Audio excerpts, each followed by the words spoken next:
She watched him drop 3 stories through smoke and did not scream, because princesses of the 7th crest were not permitted to scream. He was only the porter, only the soft little earth thing they had strapped with her luggage as an insult from the Concordant. His name did not matter, his species did not matter. Any moment now the fire would take him, and one more embarrassing chapter of the House of Viren would close. 6 months later, when the coronation was over, she went back to the ruined spire alone to collect his bones. She did not find a grave. She found a pyre of houseguard armor stacked chest-high in a black ring, a broken Pulaski axe wedged into a support pillar like a signature, and the porter bandaged, thinner, unshaven, sitting on a crate drinking cold coffee, watching the sunrise, as if he had been waiting for her to finally show up. The air in the ambassador's suite tasted of copper, burnt ozone, and cold recycled cedar. 6 hours earlier, Isilu Thras Vane, 7th crest heir to the Viren throne, stood at the crystal window and hated the sky. It was the wrong sky. Oralim's sun burned too orange. The clouds moved wrong. The gravity was almost half of what a proper Viren body was built for, and her chain of honor kept over-correcting on the polished floors, sliding on their claws like children learning to skate. Even her ceremonial jewelry hung loose. Everything on this world was thin. She was here to smile at soft species. She was here to sign a treaty that would let human freight through her Aunt Mother's trade lanes for another 12 cycles.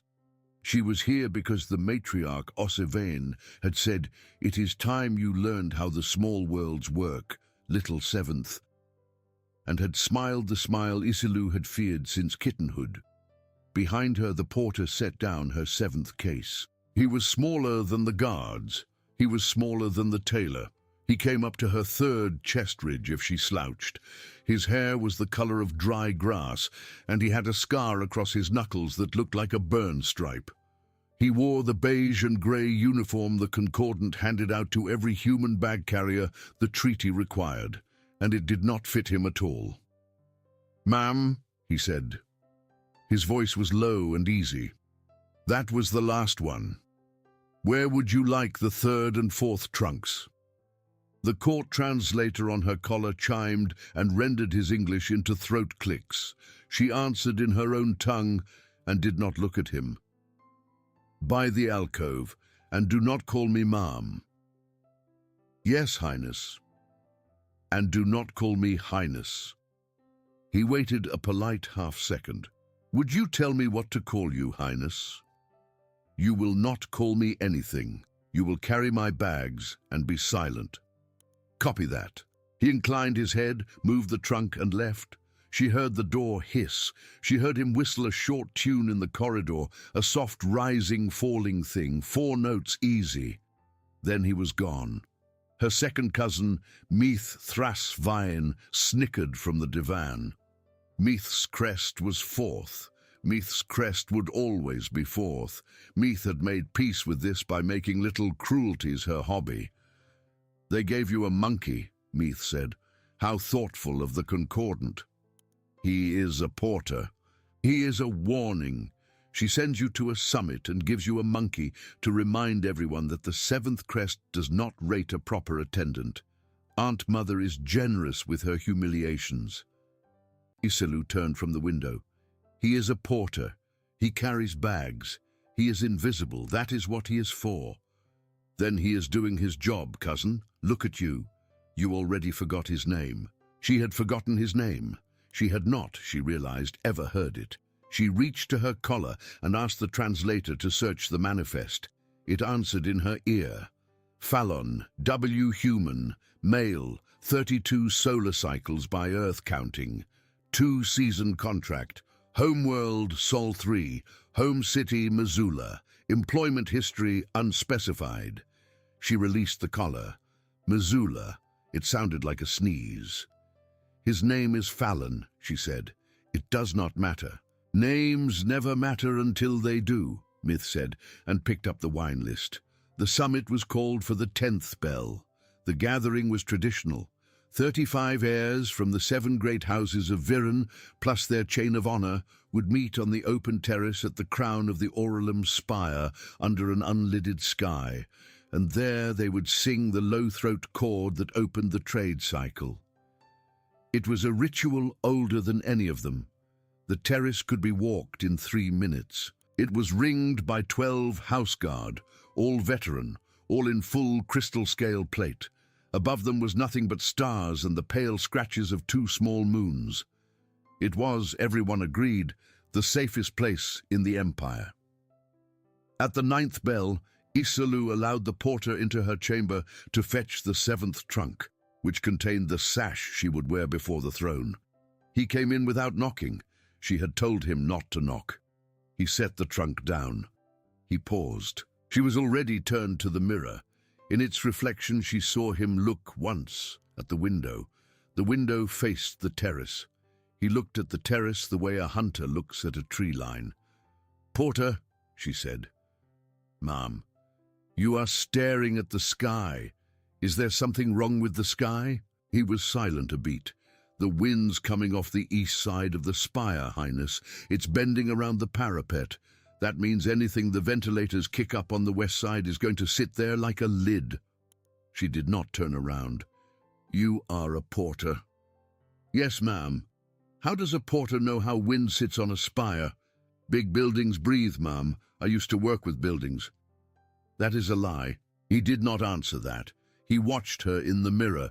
His face was not the face of a servant who has been caught in a lie. His face was flat and patient, the way a cargo hand is patient with a difficult crate. He waited. She said, "Get out." "Yes, ma'am." He went. She stood before the mirror for a full minute and did not know why her chest ridge was tight. The 10th bell rang. She rose to the terrace on the great lift with her chain of honor, and Fallon rode a service lift with the other carriers, and she did not think of him again until the roof came apart. They had just begun the low-throat chord. All 35 airs together, deep and old, a sound the crystal in the spire walls answered back through its long bones. Iselu's throat vibrated with it. Her eyes were closed. It was, she would later remember, the last easy breath of her life. The chord broke. She opened her eyes because someone had sung a wrong note, a very wrong note. A gasp, then a wet second sound, then the smell of something she had never smelled before, a smell that would become the smell of the rest of her life, the smell of a Viren throat cut through the Colosseum. Then the roof of the Aurelium spire opened like a peeled fruit. The crystal panels above them retracted. That was not scheduled. Above them was open air.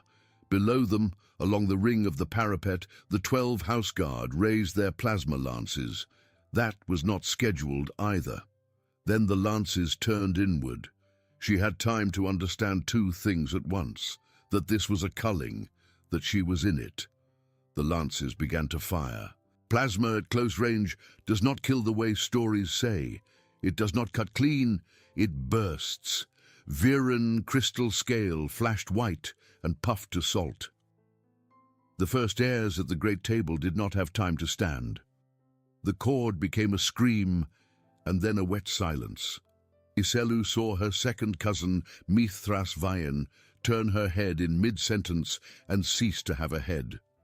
She saw the great house heir of the Saranvayan slide down in her chair with her mouth still shaped for the note. She saw 30 faces she had grown up hating and grown up envying and grown up next to, all becoming smoke together.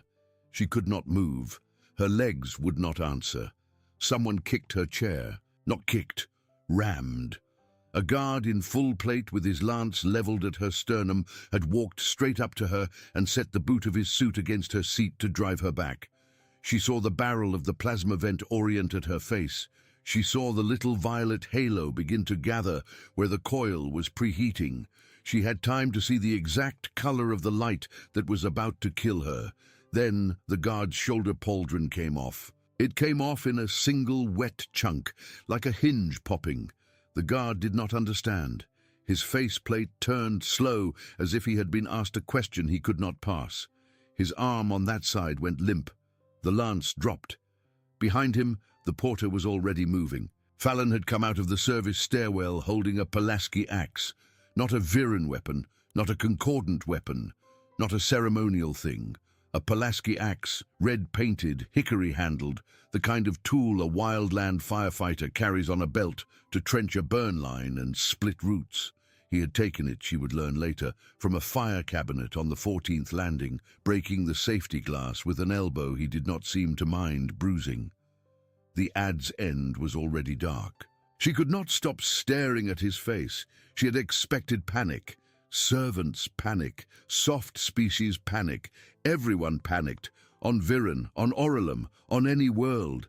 That was the correct response to being disassembled by plasma. The porter was not panicking. His mouth was slightly open, the way a man breathes on a long grade. His eyes were doing something she had never seen a soft species do. They were counting. He swung. The pick end of the Pulaski went through the visor of the second guard, with a sound she would remember at every state dinner for the rest of her life. It was not a clean sound.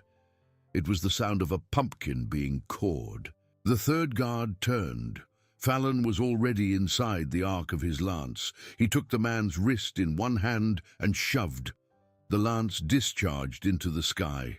The porter buried the adze of the Pulaski in the seam under the guard's opposite arm, the hinge between the pauldron and the chest plate, the seam no Viren engineer had ever believed a soft species could see, and yanked down.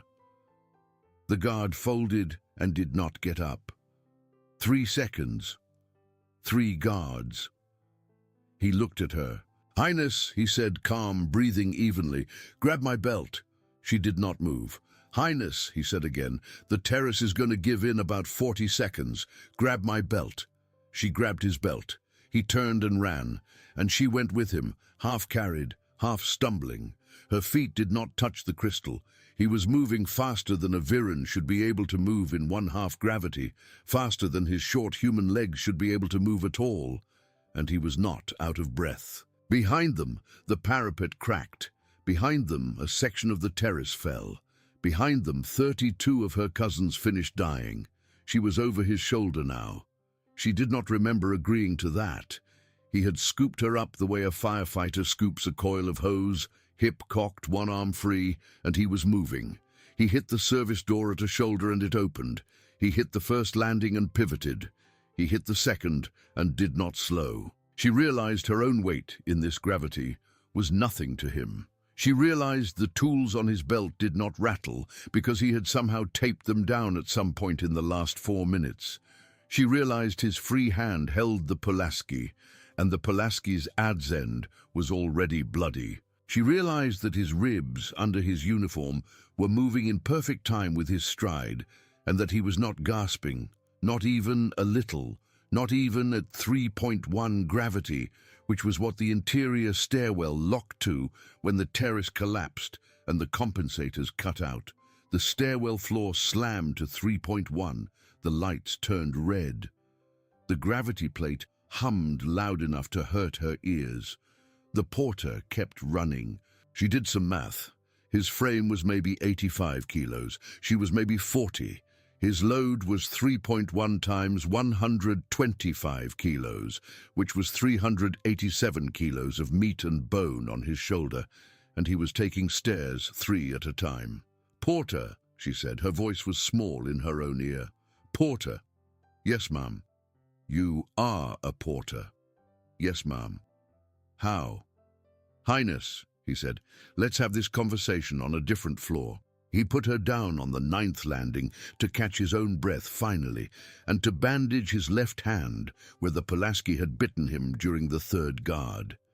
He bandaged it with cloth torn from his own uniform sleeve. He did not use gauze. He did not use gel. He wound the cloth tight, tied it with his teeth, flexed the fingers to make sure they still moved, and picked the axe back up. The stairwell smoke was thickening. He looked at her. His eyes were pale gray in the emergency light. "Highness, we need to get off this spire. Do you have any personal loyalty inside the guard corps that survived the terrace?" She had to think. It was hard to think. The chain of honor, she said. My personal chain of honor, 11 blades. They were seated on the mezzanine. They may still... Are they inside the spire or outside? Inside. Below. Then they're dead, he said, quiet. Anyone inside the spire during a coordinated action on the terrace was dead the second the terrace was hit. Someone inside opened those roof panels. Someone inside turned the lances around. Someone told the guard where to stand. If your chain of honor was inside, your chain of honor is either burning or wearing the wrong colors right now. Do you have anyone off site? She had to breathe. She had to hold the wall. I have my nurse mother in the low quarter, she whispered. She's old. She has no house standing. That's perfect. Old people with no house standing are exactly who you want in a coup. Coup? He looked at her. He said very gently, Highness, someone up there just killed 32 of your cousins on a live channel and made it look like guard failure. Your name is on the roster. If they think you're alive, they will send more. If they think you're dead, we have maybe 6 hours before someone counts crests in the ashes and comes looking. Give me a name. Give me a district. Do it now. She gave him the name, Nashan Vel Osset, her nurse mother, the low quarter, the ferry district, the 5th alley off the copper market. He nodded once. Good. Now, one more thing, and I need you to answer me honest. The order to open those roof panels. Who has the codes for that? Only the 7 matriarchs. How many are still alive as of an hour ago? All 7, as far as I know. Then one of the 7 signed off. That means one of the 7 arranged it. Which one is closest to you by blood? The stairwell went very quiet. She could hear the fire on the upper floors. She could hear her own pulse. She said, My Aunt Mother, Ossa Vayen. Fallon did not say anything to that. He did not need to. His face did what her own face refused to do.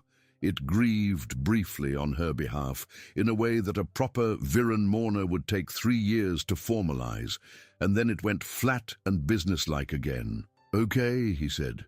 Nurse mother in the low quarter, 5th alley off the copper market. Old woman, no house, we're going.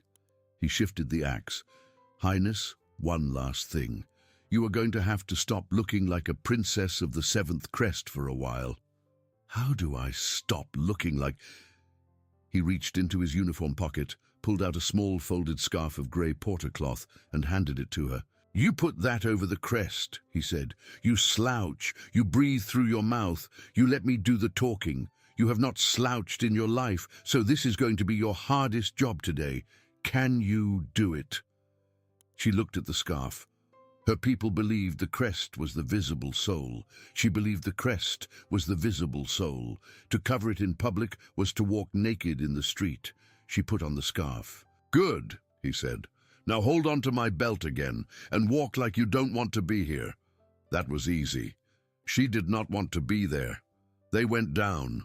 The low quarter was full of small mercies. It was full of steam vents that hid the color of a Viren crest. It was full of merchants who did not care what you were, only what you were buying. It was full of dockhands and off-shift ferry pilots and cooks and children.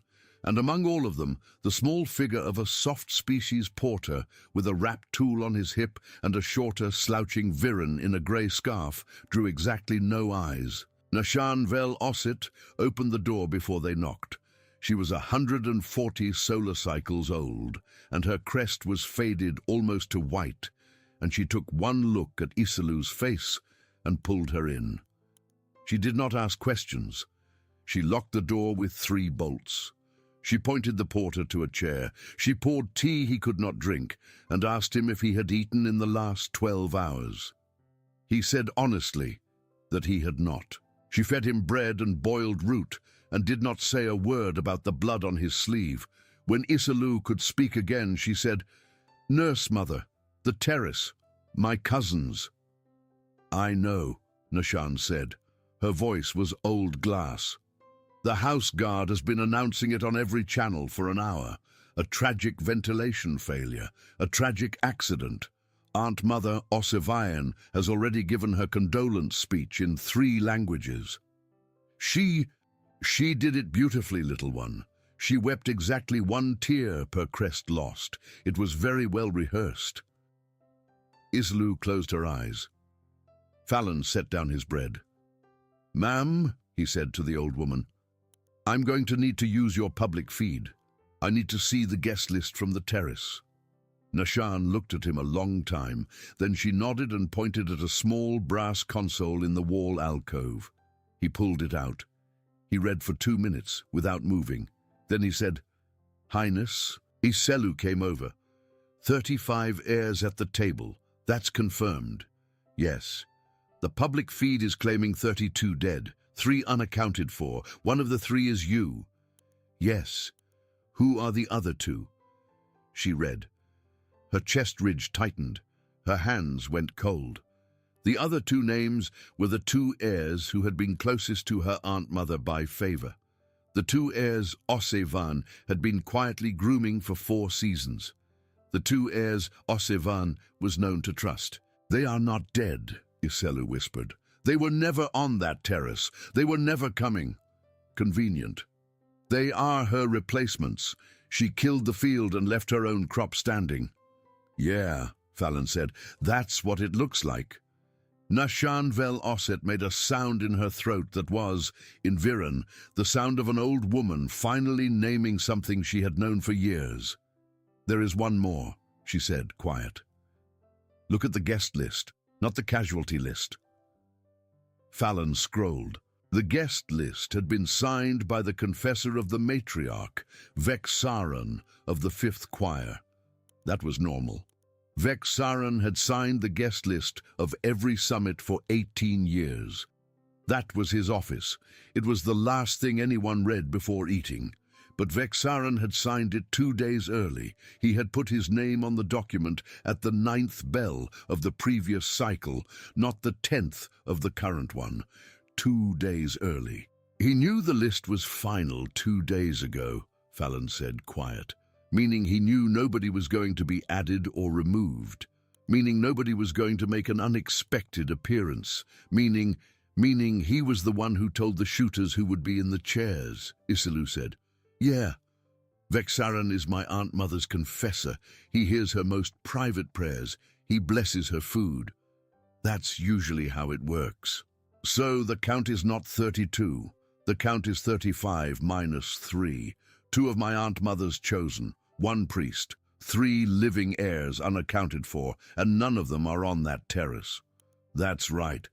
So the massacre is not 32 dead. It is 32 dead, and 3 co-conspirators walking free with the confessor's blessing on their brows."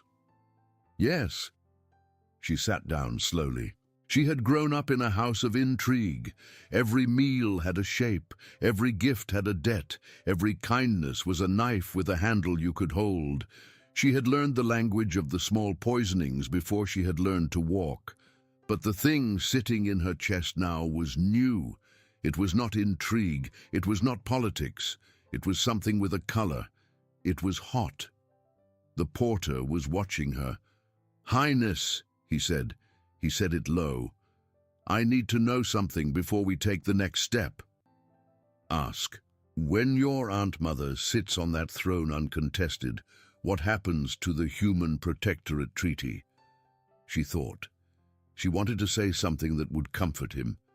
She was, at that moment, still enough of a Viren princess to remember that comfort was a currency, but the porter had asked her a question that deserved a real answer. So she gave one. "She dissolves it," Iselu said. "It was Mother's treaty. Osse hates it. She thinks the concordant is a leash. She has said so since she was a girl.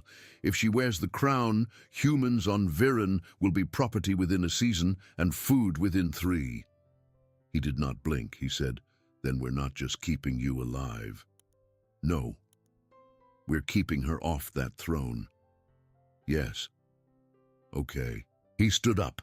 He picked the Pulaski off the corner and slid it back into the loop on his belt. He looked at Nation Vel Osset. "Ma'am, I owe you a debt for the food." "You owe me nothing, porter. I owe you a debt anyway. When this is done, I will come back and I will fix whatever you tell me to fix in this house." Nashan looked at him. She looked at him for a long time. Then she said, "You will do no such thing. You will bring the little one home to me for one dinner. That is your debt." "Yes, ma'am." Iselu stood too. Her legs worked now. Her legs had not worked on the terrace, and they had barely worked on the stairwell, and they worked now, so something in her had changed while she was not looking. "Porter," she said. "Highness, you said my name wrong all afternoon. I said your title." "You said my title wrong. My name is Iselu Thras Vayen. If we are going to do this thing, you will say my name. Iselu Thras Vayen. Not perfect, but acceptable." "Understood, Iselu Thras Vayen. And your name, Porter?" "I have not asked." "Wes Fallon, ma'am. Just Wes is fine." "Wes. Yeah. Wes. Where are we going?" He picked up the axe. "Highness," he said, "we are going to find the third missing heir." The fifth choir kept its house in the temple district on the far side of Oralam, 3 ferry stops from the low quarter, at the top of a walking hill so steep the local Viren had cut 64 steps into it and called that a mercy. The choir was not a fighting order. It was a listening order. Its confessors sat in small rooms with brass grills and heard the great houses whisper. It was the oldest trade in the empire, older than the crown, and its members were untouchable by law and custom both. Vexaran of the 5th choir was the 9th father of that house. He was old, he was thin, he wore the plain grey robe of the order and no ornament because the choir believed ornament was a form of speech and preferred silence. He was also, West discovered by watching the temple gate for 2 hours from a tea stall, the sort of thin old man who had 4 armed acolytes standing very casually in the shadows of the courtyard. None of them robed, all of them holding what looked like meditation staves, and were not. "He has bodyguards," Iselu whispered. "Yeah, he has never had bodyguards. He has them today, because he knows, They watched from the tea stall. Wes drank tea he did not want to drink because a man who does not order does not belong in a tea stall. Iselu sat with her scarf pulled low and her tea untouched and pretended badly to be a low-quarter cousin visiting on business. A pair of children ran past them chasing a spinning toy that made a whistling noise, and the noise cut into her ears because she had never in her life sat this close to a public street. Wes said without moving his mouth much, "There's a door on the east wall." "I do not see it." "That's the point. It's a service door. The temple's water comes in from the aqueduct on that side. Every 50 minutes, a maintenance drone comes out of a hatch at the base of the aqueduct, does a circuit, and goes back in, which means the hatch opens twice an hour, which means the door has a fresh keyed cycle every 30 minutes, which means the internal lock resets on that cycle." "How do you know that?" "Because I've been watching the drone for the last hour and a half." "Wes." "Highness, you are not a porter. I'm on my 2nd season as a porter. You are not a porter." He did not answer that. He said, "We need to get inside the confessor's office. We need his private bead. Confessors keep beads. They keep every confession as a bead. If he confessed the massacre to himself, or if anyone else confessed it to him, it is on a bead. Beads don't lie. Even a matriarch can't argue with a bead." "You are proposing that we break into the 5th choir. I am proposing that we open a service door. They will kill us. They will try." She looked at him. She said, "You have done this before." "Highness, I have not done anything like this before. But you have done this." He drank his tea. He said, quiet, "I've been on the wrong side of a burning building before. That's most of what this is. You said on the 9th landing that you used to work with buildings. I did. You said it was a lie. It was a partial truth. Buildings burn. I used to work with buildings that were burning, or about to burn, or had just burned. It's a job on Earth, not a common one. It pays fine. You need to be a little bit stupid to want it. What is the job called? Smoke jumper. She rolled the word. Her translator refused to render it and offered the phrase fire leaper. That was accurate enough that she almost laughed. She did not, because laughing in a tea stall in the Temple district while the confessor of your Aunt Mother sat 40 meters away, plotting the second half of a coup, was not an appropriate response. Wes, how many buildings have you been inside while they were burning? Buildings? Not many.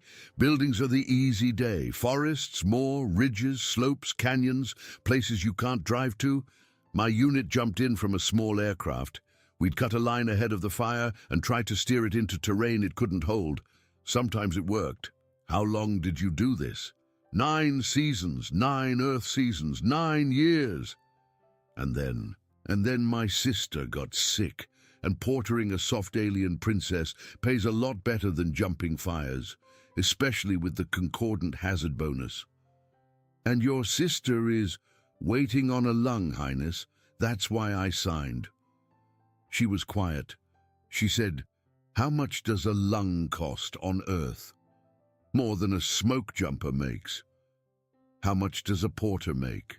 "Depends on the season. This season, with the hazard bonus, 12,000 credits, which is exactly enough for the surgery, the hospital stay, and the anti-rejection course, if I hit both my season bonuses and nobody breaks my contract." "And how long does your sister have?" He didn't answer. She said, "I ask because I want to understand what I am asking of you. That is all." "You're asking me to walk into a temple full of trained people and rob a confession bead off a priest with 4 acolytes?" "Yes." "You're asking me because if we don't do it, your Aunt Mother wins?" "Yes." "And if your Aunt Mother wins, my sister dies, because the treaty dies, and the credits dissolve, and the hospital drops her from the list because the paperwork was concordant?" "Yes." "Then we're doing it." "Wes." "Highness, I know what you're doing. You're giving me an out. There is no out.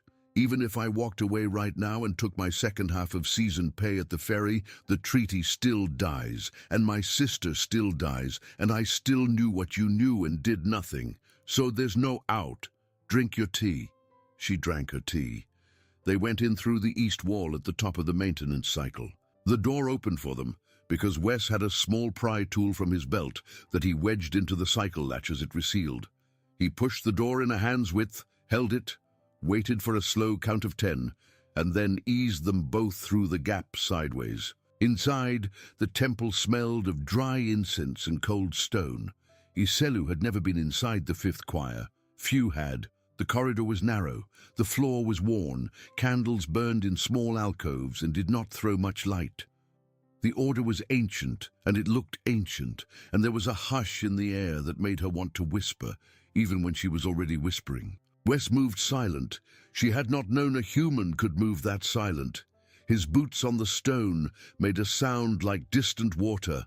Her own claws sounded like a hail of coins in comparison. He touched her shoulder once, and she stopped, and he pointed at the floor, and there was a pressure plate she would have stepped on, and she felt her chest ridge go cold. They went another 20 paces. The confessor's office was at the end of a hallway lined with brass grills, the small rooms where great house heirs came to whisper.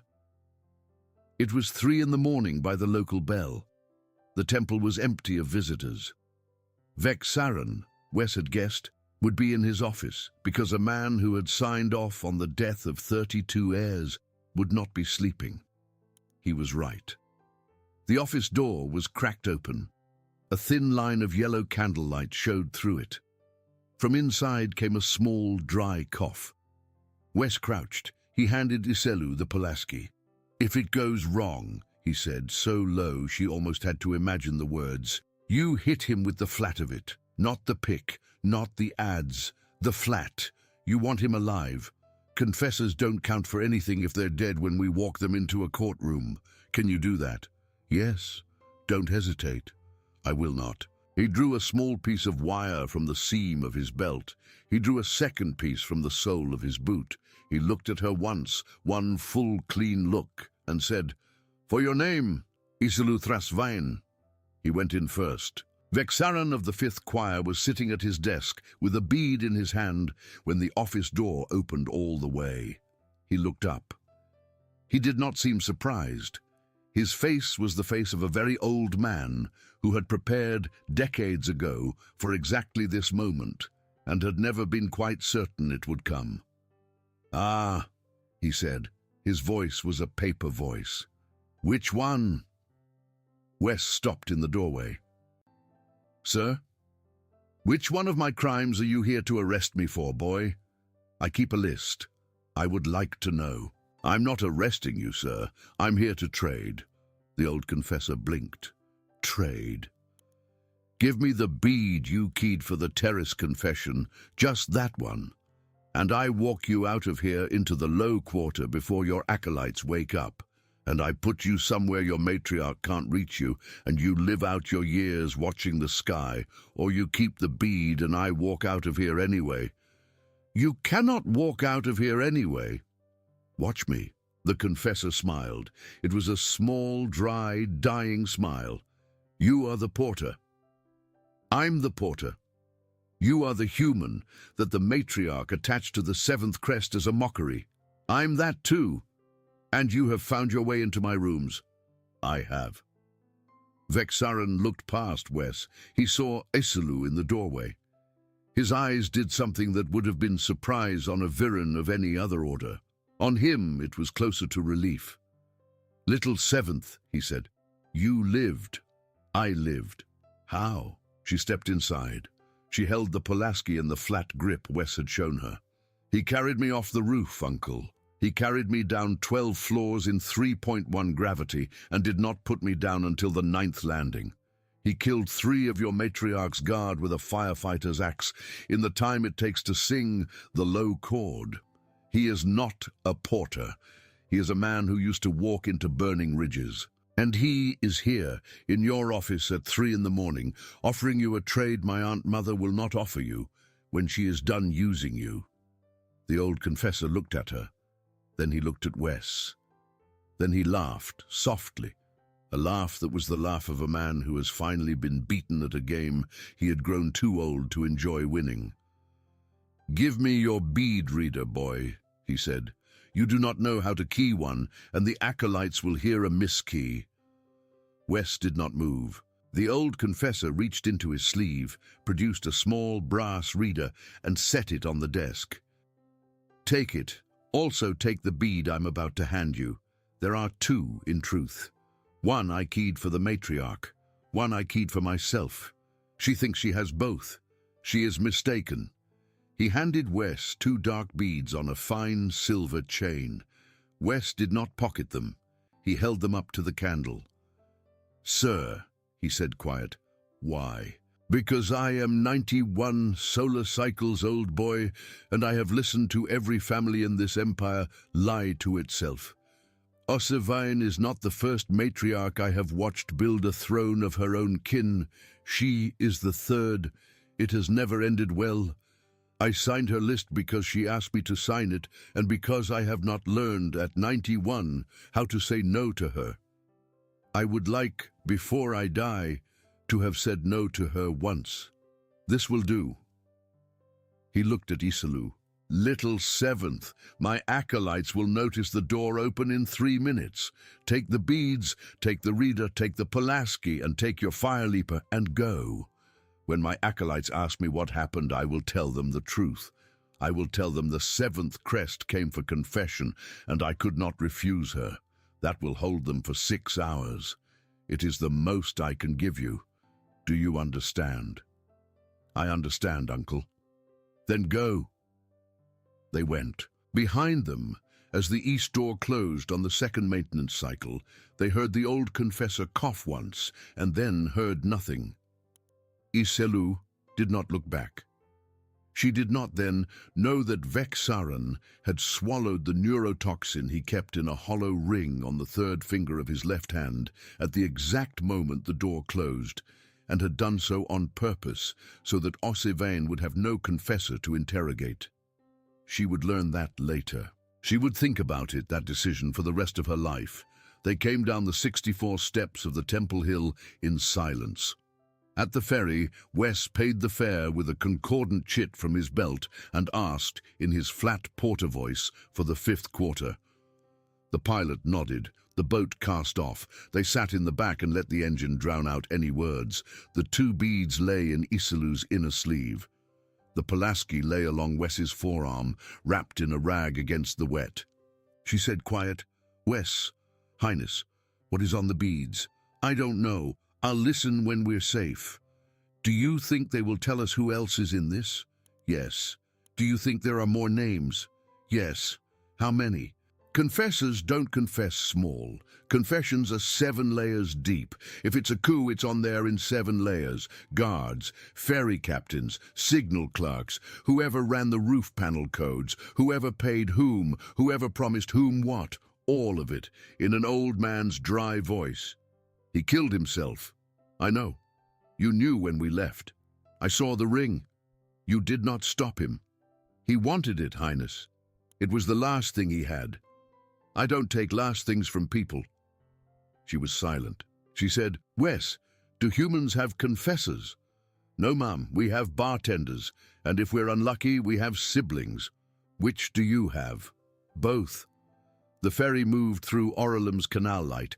The city looked for a moment exactly the way it had looked yesterday and last year and every year of her small, privileged life, and she understood very calmly that she was never going to see it that way again. The safe house Nashan Vel Osset had arranged for them was a warehouse loft above a spice broker in the 5th quarter.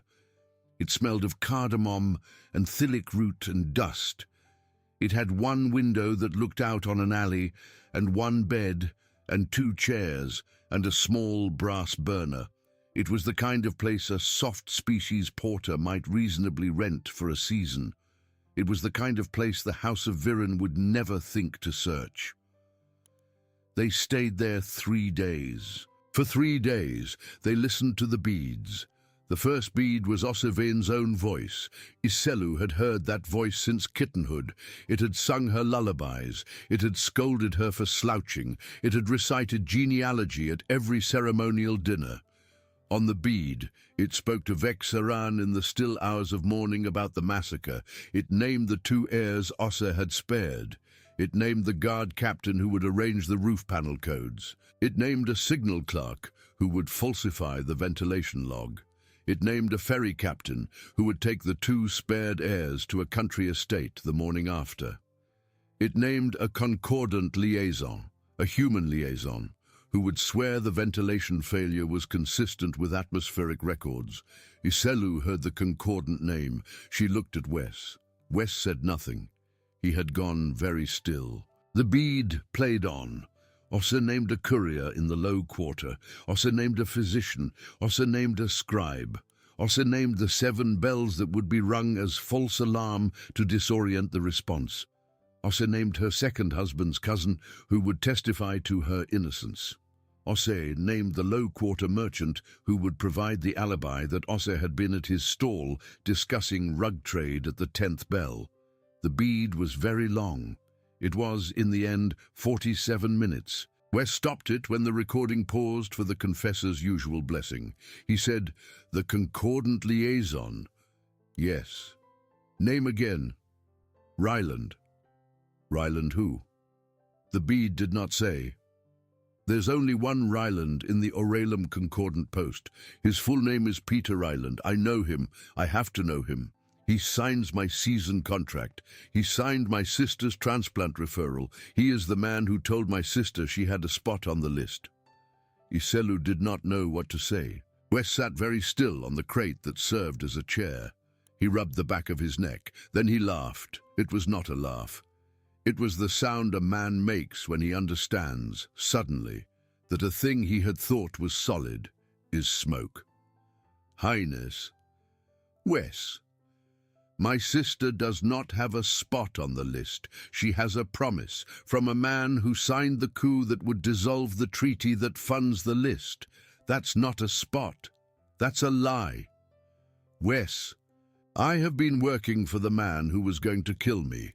I have been carrying bags for the aunt mother who was going to kill you, and a very kind older gentleman just poisoned himself in his own office so that I could carry a bead home to figure this out, all in 1 week." He put his head in his hands. He did not cry. She had never seen a human cry in person. She would not, that night, learn what one looked like. He raised his head. He said, "Okay." He said it out loud once, and then he said it again in his head, and Iselu could see it in his eyes. "Okay," he said. "So, the second bead." The second bead was Vexaran's own confession, keyed to himself in the ancient private mode that no one but a confessor could open. It began in the same paper voice. Vexaran of the 5th Choir, 9th Father, 91 solar cycles, being of clear mind and coward heart, do confess the following: that I signed the terrace list at the 9th bell of the previous cycle, knowing that a slaughter would be carried out on the 10th of the current one, that I did not act to prevent it, that I did not warn a single of the 32 who would die.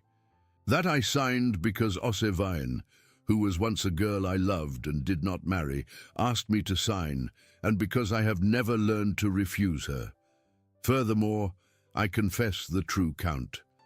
Osevain believes she has arranged the survival of 2 heirs of her line.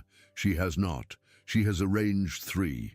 The third is Vek Ilath, my own grandson by my daughter's line, unrobed, currently posing as a chain of honor blade in her house guard. He was to be married to one of her spared heirs after the coronation. He would carry the choir into the crown. The choir has never held the crown. This is what Osevain offered me. I accepted. I confess this now, so that whoever hears this bead knows the full shape of the trap, and so that my grandson may be arrested and not killed, if such mercy is possible. I am, in the end, a listener. I have listened poorly to my own soul. May the silence keep me, Vexaran of the 5th Choir. The bead ended. Iselu stood up.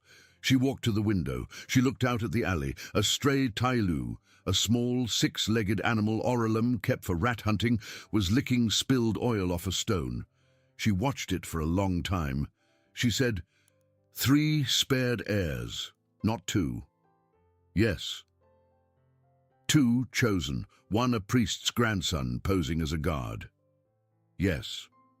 So the man who told me on the terrace to hold still and die with my mouth shaped for the note was probably the confessor's grandson. Probably. And Vexaran killed himself so we could have that name. Yes. She turned around. She said, "Wes, my aunt-mother must be seen to lose, not to be arrested, not to be quietly assassinated. She must be seen to lose. Otherwise, the great houses will read a coup on the concordant side of the ledger, and the treaty dies anyway. Do you understand?" I understand. She sits on the crystal throne in the great hall at the 7th bell of every 3rd day. It is a public audience. Any citizen may attend. Any petitioner may kneel. Any petitioner may kneel. Yes? That's what we do. That is what we do. Highness, before we plan it, I need to ask you something. Ask! Are you the last legitimate crest? She thought. She had been the 7th, which meant 6 had stood ahead of her, which meant 6 were dead. Her aunt-mother was not a crest. She was a matriarch, a different office, senior but distinct, and legally barred from the throne, except as regent. The 2 spared heirs were of Ossa's line, 7 or 8 positions down the succession. The 3rd, the priest's grandson, held no crest at all, which meant Iselu was, at that moment, the last legitimate heir of the direct line. She had not thought of that before. She said, quiet, "Yes. Then if you walk into that throne hall alive, you are not a petitioner. You are the throne." "Yes. And your aunt-mother will kill you on sight. She will try. How is the throne room laid out?" She sat down on the crate. She took a stick of charcoal from Nashan's cook drawer and began to draw the throne hall on the pale plaster wall. They planned for 2 days. On the third day, the small brass door of the safe house opened without a knock, and Osseven's second cousin's blade, a man named Ristvan, a middle-tier chain of honor with a reputation for exactly the kind of quiet work matriarchs deniably wanted done, walked in with two of his men. They had been sold out, by whom later they would learn, a spice broker who had been offered 3 seasons of tariff amnesty for one clean rumor. That was fine. That was cheap treachery, cheap intelligence, cheap muscle. The 3 men who came through the door of the loft were not cheap. They were the good ones. They were the ones Ossa sent when she wanted a body, but no witnesses. They came in fast. Wes was closer to the door. She saw him move again the way she had seen him move on the terrace. She had not been sure, in the 4 minutes on the roof, whether she had actually seen it. She had not been sure her memory was to be trusted at 3.1 gravity in a plasma flash under an unlidded sky. Now, in the calm of a loft at the 5th bell of morning with a shaft of orange sunlight cutting across the floor, she saw it clearly. He was slow. He was tired. He had not slept in 2 days. Then he was not. The moleness came off him in an instant. He did not tense. He did not even set his stance. He simply straightened, and the man in the doorway had the Pulaski in the seam of his throat before the man understood the door was open at all. Wes rotated. He drove the shaft into the second man's diaphragm with a 2-handed thrust that a Viren would have called a bayonet motion and Wes would have called a punch. The second man folded. Wes was already on the third, who had drawn a short sword and was doing the correct thing with it, which was to try to keep space between them and use the reach. Wes gave him no space. He took the sword arm at the elbow and pushed the elbow the wrong way. Ristvine made a small, stupid sound. Wes released the elbow, pivoted, and drove the pick end of the Pulaski down between the clavicle and the shoulder of the sword arm at the exact seam of the crystal scale plate. And Ristvine crumpled. 12 seconds. Iselu had not left her chair. The first man was dead. The second was down and would live if they staunched him. The third was on his knees, one arm useless, staring up at the porter with the flat grey eyes of the Viren middle-tier chain. And the flat grey eyes had done something they were not built to do. They had gone round. Wes crouched to Ristvine's level. He did not raise his voice. "You're going to answer some questions," he said, quiet, "and then I'm going to leave you here for the low quarter watch to find. And they're going to take you to the constable, and you are going to spend some very interesting weeks in a very small room while your matriarch decides whether it's cheaper to bail you out or to burn you. You'll cooperate because being burned is worse than being asked. Do you understand?" Ristven understood. He talked. He talked for 20 minutes. He gave them names Vexaran had not known. He gave them the shift schedule of the palace guard. He gave them the false alarm sequence Osse had prepared for her own throne room and the code phrases her signal clerks would recognize. He gave them, without knowing it, the exact position of a service corridor no one had walked in 8 centuries. That was Iselu's contribution to the interrogation. She had known the service corridor existed.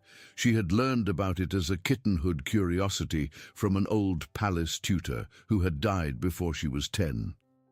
The corridor had been sealed after the Third Interregnum, 8 centuries earlier, as a punishment against a rebellious junior line. She remembered the tutor's exact words. "It runs from the western moat, under the audience floor, to a chapel behind the throne. It was walled up, but the walls are only plaster. No royal has walked it in 8 centuries. She had never told anyone. She told Wes. Wes drew it on the wall in charcoal beside the throne hall. They planned for one more day. On the 5th day, Wes went outside for the first time since the temple. He needed one item he could not source in the low quarter. He came back 6 hours later with a small metal cylinder of concordant field quarter gel, 3 Earth Standard First Aid packs, 1 very good hand-forged carbon knife he had bought off a dockyard smith who had asked no questions, and a raw thumb where the Pulaski had bitten him in the loft fight. He set the items on the crate. He was slower than he had been in the morning, she noticed. She had learned to notice. Wes, Highness, you are limping on the left. Little bit. Show me. It's a hairline. It'll hold. Show me. He rolled up the leg of his trousers. There was a black bruise from ankle to knee. The shin bone was, she could see, slightly the wrong shape. Wes, it'll hold. You cannot walk into a throne room with a broken leg. I can walk on it for 6 hours. You cannot. Your Highness, listen. On Earth, in my old work, we broke bones and finished the shift. It wasn't a virtue, it was the job. Bones bend before they break, and when they break, they can still take weight if the fracture line is right. This one is right. It will hold until it doesn't. If it stops holding before we finish, I will fix it in the moment. If it stops holding after, we will not care. Please stop looking at me like that. She looked at him. She said, Wes, tell me about the sister. He sat down. He said, her name is Grace. She's 27. She's a school teacher. She teaches little kids in a district on the east side of Missoula where the winters are hard, and she teaches them how to read, and she teaches them how to draw a passable horse. She's a better human than I am by a country mile. When we were kids, I taught her how to swing an axe, because our dad taught me and I taught her because he asked me to. Our dad taught us both to butcher an elk with a Pulaski. That's how I know how to find the hinge on a piece of armor. All armor is the same, Highness. There is a place where 2 rigid plates meet, and that place is a joint, and a joint is a hinge. And if you know where the hinge is, you don't need a bigger tool. You need a smaller one placed right. That's all our dad taught us, over and over, for 4 hunting seasons in a row, until it wasn't a lesson anymore. It was the way we saw the world. Where is your father now? He's dead, Mom. 10 years. And your mother? 12. And your sister has been sick since she was 19. The lungs are a genetic thing. It runs on my mother's side. I don't have it, she does. She's had it for 8 years. She's going to die in the next 4 months without a transplant. She has been on the list for 2 of those months. The list is what the Concordant Treaty pays for on the human side. Peter Ryland told me she had a slot. Peter Ryland lied. Peter Ryland is your Aunt Mother's man. Wes, I'm going to say something to you, ma'am, and I need you to hear it clean. Yes, when I signed on for this contract, I did it for Grace. That was it. That was all of it. I did not sign on to save your throne. I did not sign on to save your species. I did not sign on because I have any love for the Viren or any hate. I signed on for a job and a check. I have been telling myself since the terrace that this is still that we are still on the Porter contract, that I am doing this for the check that is now going to arrive in the form of my Aunt Mother not being on the throne, so that the treaty holds, so that Grace gets her lung. And that is not entirely a lie, but it is not entirely the truth either.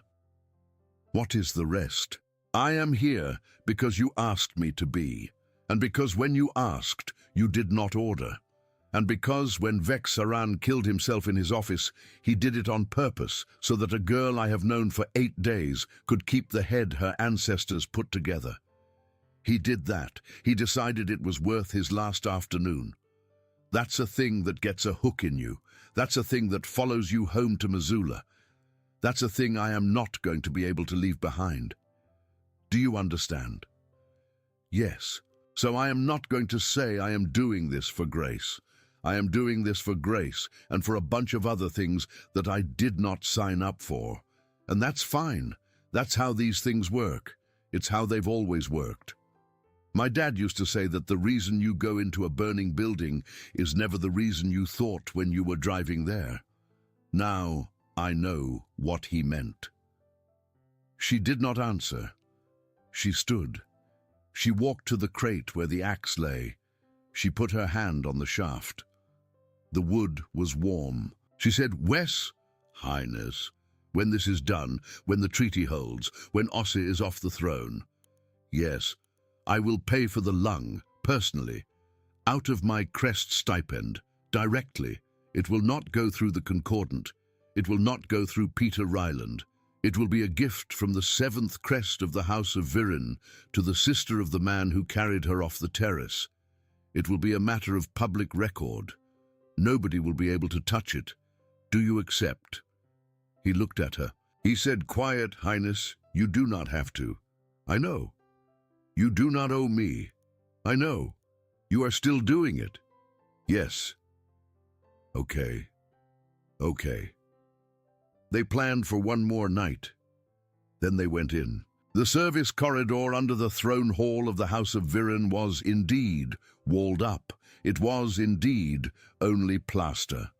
The plaster, however, was 8 centuries old and had baked hard in the palace's low heat, and it had been reinforced during 2 subsequent renovations that no one had bothered to record, because no one had thought the corridor would ever be used again. Wes chipped through it with the pick end of the Pulaski for 40 minutes, quiet as he could, and his hairline shin held, and he did not sweat. Isilu carried the 2 beads on the silver chain around her neck. She carried them under her scarf. She had not put on any crest ornament. She had, on Wes's advice, put her hair back into the low-quarter working knot that widowed dockhands wore. It was, in Viren society, the least noticeable style possible. It was the style of a woman who did not want to be looked at, and the palace guard was trained to look through such women, and that training was going to be, that morning, the 6th thing that saved her life. Behind Wes, in the tunnel, she said, "Wes, Highness, your leg. Holding. You are grinding your teeth. It's a habit." They came out through the chapel wall behind the throne, with the Pulaski taped to Wes's forearm and the 2 confession beads on the chain around Isilu's neck. The chapel was empty. It always was at this bell, on this day of the 3rd-day cycle. Ossevayan had, since her regency began, discontinued the morning devotion. There was no one to hear them come through the wall. They stood in the chapel behind the throne. They could hear, through the throne room door, the 7th bell being struck. They could hear the low murmur of a full public audience. They could hear the matriarch, her Aunt Mother, addressing the great houses. And in this hour of grief, when so many of our line have been taken from us, the Concordant liaison, Peter Ryland, has prepared for our review the final ventilation report. It confirms what the humble investigation has already told us, that the venting system on the Oralum Terrace failed by cascade, that no hand of malice can be found in the failure, that we, the surviving matriarchy, must simply bear the loss and honor our dead by continuing the work of the Crown. In light of this, and given the tragic reduction of the direct line to no living crest of authority, that's her hook, Wes whispered. It falls to this house, as senior matriarchy, to accept the burden of full regency, and at the 7th bell of the 9th day, to accept with heavy heart the crown that has been left to us by the will of the void. That's the ask. Wes, Highness, now. He nodded once. He did not look at her again. He did not say for luck. He did not say be careful. He said the one thing that mattered, which was, behind me, 2 paces. When you speak to your Aunt Mother, not to the hall. Speak to her. Let the hall listen. He opened the chapel door. He walked into the throne hall through a door no one had used in 8 centuries. Every head in the hall turned. The great houses of Viren had gathered in their tiers. There were that morning more than 400 of them. The floor of the hall was blue crystal veined with silver. The ceiling was a lattice of pale stone. At the center of the hall, on a raised dais of 9 steps, sat the crystal throne, and on it sat Ossevain, Aunt Mother, in the black robes of a mourner and the pale gold sash of a regent. At the foot of the dais, behind a low reading lectern, stood a soft species in a concordant uniform. Peter Ryland. He had a data pad in his hand. He looked up at the sound of the chapel door, and his face did something Isilou found extremely satisfying. It went in one instant from the polite official mask of a treaty liaison to the flat grey face of a man who has understood, in the middle of reading a fraudulent report to 400 witnesses, that he is not going to walk out of the room the way he walked in. Wes crossed the floor of the hall. He limped. He limped noticeably. His face was pale. There was a black stripe of exhaustion under his eyes. His uniform was 2 days rumpled. He walked at 3.1 gravity, like a man who had walked for 6 hours already that morning, which was true, because he had. He looked at that moment exactly like a soft species porter who had wandered into the throne hall by accident. At the foot of the dais, behind the lectern where Peter Ryland stood, the palace guard was arrayed in 12 places, 12 blades, all senior, all in full plate, all armed with plasma lances. Ossivien looked at Wes. She did not stand. She said in her lovely dry voice, "Porter, this is a closed audience. Return to your station." Wes said, "Ma'am." He limped up 2 of the 9 steps of the dais. The captain of the guard began to move. Wes lifted his left arm, the one with the taped Pulaski along the forearm, and turned it once, casually, in the light. He did not point at anyone. He simply showed the shape of it. Then he set his hand back at his side and kept limping. The captain of the guard stopped. Wes said, "Ma'am, I have a delivery for you, a confession bead, in fact 2 of them, also a personal document from Vex Saran of the 5th Choir, keyed to himself, made under the private mode.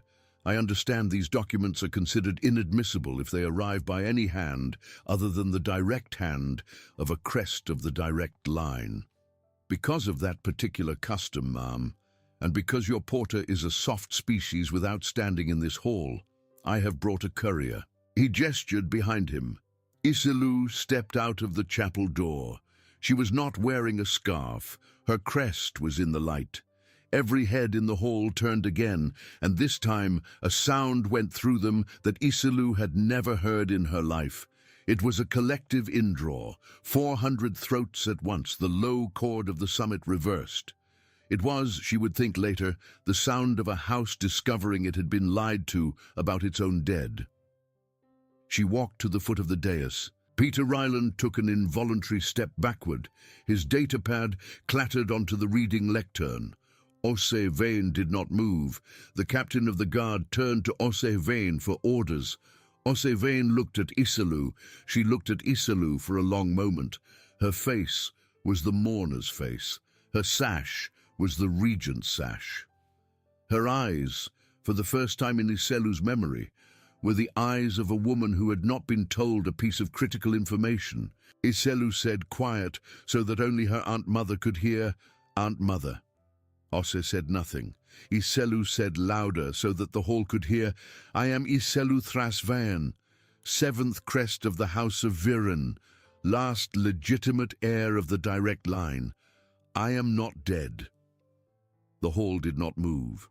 She kept walking up the steps until she stood beside Peter Ryland at the lectern, and she took the beads from the chain around her neck, and she laid them on the lectern beside his datapad. "The first bead," she said in her carrying court voice, "is the private morning confession of the matriarch Ossivien to her confessor Vex Saran of the 5th Choir, keyed on the eve of the terrace summit, and containing her instructions for the coordinated killing of 32 heirs of this house, together with the names of every conspirator, every guard captain, every signal clerk, every ferry pilot, every falsified log, and every alibi she prepared for herself before she wept her rehearsed tears." The hall did not breathe. "The second bead is the private self-confession of Vex Saran of the 5th Choir, 91 solar cycles, 9th father of his order, keyed to himself under private mode, 2 hours before his own death by neurotoxin. in which he names the third spared heir the matriarch did not tell you about. The third spared heir is his own grandson. Vexaran took his own life so that this bead would reach this hall today. Peter Ryland made a small motion toward the beads. Wes said, "Quiet. Don't." Peter Ryland stopped. Iselu looked at her Aunt Mother. She said, "Aunt Mother, I will play the beads. The great houses will hear them. They will hear you. They will hear the Count. They will hear the priest. They will hear my second cousin, Mithras Vian, named as an acceptable loss in your own voice. They will hear you laugh briefly when Vexaran suggested we might survive." She took a breath. She said, "Or you may step off the throne." Ossevain did not move. The captain of the guard at the foot of the dais turned to the matriarch with the small, careful motion of a man asking for a nod. He wanted only a nod. He would kill everyone in the room on a nod. Ossevain looked at the captain. She began to give the nod. That was when the guard on her left, on the second tier of the dais, one of her own personal chain, took a single step forward and put a short sword through her from the back. Iselu did not understand, in the moment, what had happened. Wes did. Wes had, in fact, been watching for it since the moment he walked into the room. The guard who had stepped forward was, by the description in Ristvain's confession, Vek Ilath, the priest's grandson, the unrobed acolyte, the third spared heir who had been planted in the matriarch's own chain. He had understood, in the same moment as everyone else, that Ossevain was about to lose. He had understood that a losing matriarch had one lever left, which was the nod. He had understood that the nod would leave no witnesses. He had understood that no witnesses meant Vek Ilath, whose only value to the plot was as a legitimizing marriage to a spared heir, would be an inconvenient piece of evidence that Osse would clean up next. So Vek Ilath had, with the excellent grasp of survival that 8 centuries of listening order training had bred into his line, killed his own conspirator before she killed him. Ossevain made a small sound. It was not the low chord. It was not the death gasp of a Viren throat cut through the seam. It was the sound of a woman who had at last been told the piece of critical information she had not been told before. She died on the crystal throne. There was silence. Then Vek Ilath, still holding the bloody short sword, went down on one knee before Iselu with the exact humility of a man who has been trained since kittenhood to know when a knee is required. And he said, "Seventh crest, Wes hit him with the flat of the Pulaski. Vek Ilath went down. Wes bent, picked up the short sword, and set it on the reading lectern next to the beads and the data pad. He said in his flat porter voice, "Ma'am, the courtroom part is easier if he arrives conscious." The hall did not know what to do with any of that. Then the great houses began to rise. They rose in tiers, oldest first, in the ancient response of witnessing. It was the answer to a legitimate claim of the crest. It was the answer no one in this room had expected to give this morning. It moved through the hall like water. 400 bodies stood. Iselu Thras Vayan, 7th crest, last legitimate heir of the direct line, stood on the dais next to a bleeding porter and a concordant liaison whose face had turned the color of ash, and she was, at that moment, at 19 solar cycles by Oralum counting, the matriarch of the House of Viren. She looked at Wes. He was pale. He was paler than he had been in the tunnel. Under his uniform, on his left side, along the ribs, a long stripe of the cloth was dark. Something had, at some point in the last 2 minutes, hit him. She had not seen it. She had, she realized, missed the moment when the captain of the guard, before Vek Ilath's short sword had gone home, had fired a single reflexive shot of his plasma lance, low, one-handed at the human. The shot had grazed Wes's ribs. It had not opened him. Plasma at grazing angle across meat cauterizes as it burns. It closes what it cuts. He had, in the confusion of the matriarch's fall, kept his feet. He had also, without any fuss at all, taken a hit that would have ended a Viren of any tier. She said, quiet, so only he could hear, "Wes." "Highness, you were shot, grazed. You are bleeding. Cauterized on the way. It's fine for 6 hours. Wes. Isilu Thrasvayan. It's fine for 6 hours. 6 hours is what we need." She looked at him. She looked at the hall. She raised her voice. She said, "Captain of the Guard, arrest the concordant liaison Peter Ryland. Arrest the acolyte Vec Ilath of the 5th Choir. Arrest the 2 spared heirs of the line of Ossevayan. Arrest the ferry captain Nethvayan, the signal clerk Ossamvayan, and the merchant Korthasin of the Low Quarter. Their names and the names of 31 other conspirators are on the beads before you, in the voices of the matriarch and the confessor themselves. Play them into the record. Play them today in this hall on the palace speakers, and let no citizen of Viren say tomorrow that this house closed its ears to what its own daughters and sons confessed." The captain of the guard bowed. He did not this time need to be asked twice. Isilu said, "Bring a physician who is not house guard. Bring the concordant medical liaison. Bring Nashanvel Osset who kept us. Bring the ambassador of the Human Protectorate, in that order, now." The hall began to move. She turned to Wes. He was still on his feet. She said, "Wes, sit down." "Highness, please." He sat down. He sat on the second step of the dais. He set the Pulaski across his knees. He looked in that light exactly like a very tired man on the tailgate of a truck at the end of a long shift. She said, "Wes, speech." "Highness, you are entitled to a speech. My people expect a speech from the man who put a matriarch off a throne." "Ah, would you like to give one?" He thought about it. He said, quiet, "No, Mom, I don't do speeches." "What would you like to say?" He looked up at her. He looked around the hall. He looked at the dead matriarch on the throne. He looked at the beads on the lectern. He looked back at Isilu. He said, "Tell them I need a real coffee." She almost laughed. Instead, she took the 7th crest sash from the folds of her sleeve, which she had that morning brought with her in case any of this went the way it did, and she draped it over the Pulaski on Wes's knees. She said, "Wes Fallon of Missoula, contractor to the House of Viren.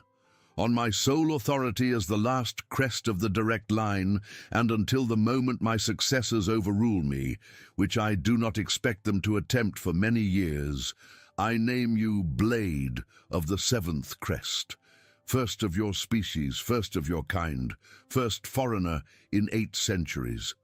It carries a stipend, it carries a house, it carries a passage between Oralum and Sol 3 at any hour, on any craft, without paperwork, forever. It also carries a small, annoying tradition of ceremonial dinners, which you will hate. Do you accept?" He looked at the sash on the Pulaski. He looked at Isilu. He said, "I'll accept the stipend for grace, ma'am. Everything else we can talk about after I've slept. Acceptable. Also, about that laundry. Yes? I don't do laundry. That is in the contract now. Then I accept." The hall began, tentatively in tears, to sing the low chord. They sang it as the response of a coronation. It was not the coronation Ossevayan had rehearsed. It was not the coronation Isilu had ever expected to hear on her own behalf. It filled the hall in the slow, layered way the low chord was meant to fill a hall, the way it had 6 days earlier been broken. Wes closed his eyes. He was, for a moment, extremely still. Isilu put a hand on his shoulder. It was, in Viren custom, the most private gesture a matriarch could make in public. It meant, "This one is mine." The cord ended. The physician arrived and cut Wes's tunic away and looked at the burn on his ribs and looked briefly at the physician's own hands because he had never treated a soft species and was not certain what to expect. Wes told him, calmly, exactly what to do. The physician did it. Wes did not make a sound. 6 months later, when the coronation was over and the trials were done, and the 12 conspirators had been transported to the outer moon of Yelvine for the rest of their natural lives, and when Peter Ryland had been extradited to Concordant Justice and Grace Fallon of Missoula had received in a small hospital in Denver a lung donated at expense of the 7th crest of the House of Viren, and had woken up in a room full of paper flowers her students had made, Iselu Thrasvine, first matriarch of her line, went back to the ruined spire alone to collect the porter's bones. She did not find a grave.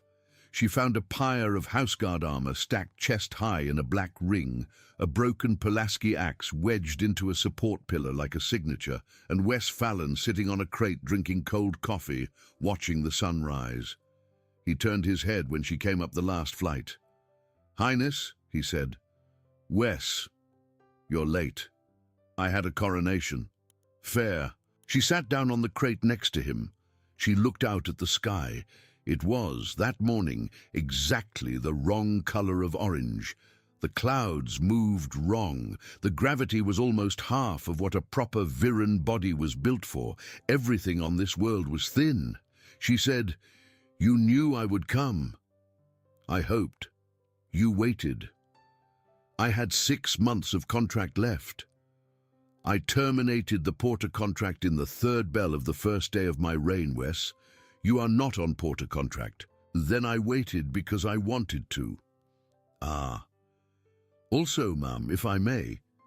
"Yes." "Grace wrote you a letter. It came in the mail pouch last week. I have it in my kit." He handed her a small, folded human envelope with a wax seal that Grace Fallon, schoolteacher of Missoula, had pressed with a stamp made by her 3rd-grade class. The stamp was a horse. Iselu opened the letter. It said, in Grace Fallon's careful teacher's hand, "Thank you for my brother." Iselu read it 3 times. Then she folded it back up and put it in the inner sleeve of her matriarch's robe, next to the 2 beads that would, for the rest of her life, stay on the chain around her neck. She said, "Quiet. Wes, Highness, come home with me." "To the palace?" "To the palace. I don't do laundry." "It is in the contract, Wes. The palace does the laundry." "Then okay." He stood. He was still limping on the left. The bone had healed a little wrong. He said, once he was standing, "One more thing." "Yes, the axe." "What about it?" "I'm taking it." "Take it." He pulled the broken Pulaski out of the support pillar. It came out with a small, dry sound. He tucked it under his arm. He looked at the terrace one last time. He said, "Highness, Wes, about that laundry." "Yes?" "Thank you, ma'am. But just so we're clear, I don't do laundry." "Understood, Wes Fallon, first blade of the 7th crest."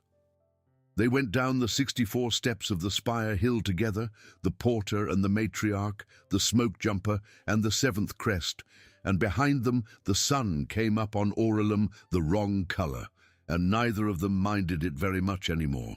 What a journey, and what an ending!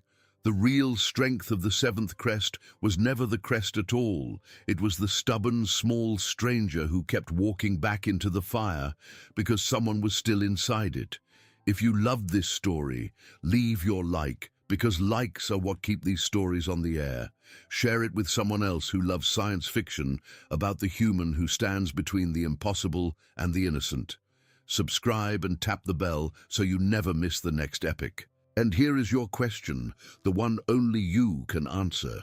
If you had been Iselu on that spire, would you have hired Wes Fallon to train your palace guard for the rest of your reign? Or would you have paid him twice, kissed his hand, and put him on the first ship back to Missoula so he could go home to his sister? Tell me below. Keep your eyes on the empty dark out there. Keep looking at the stars.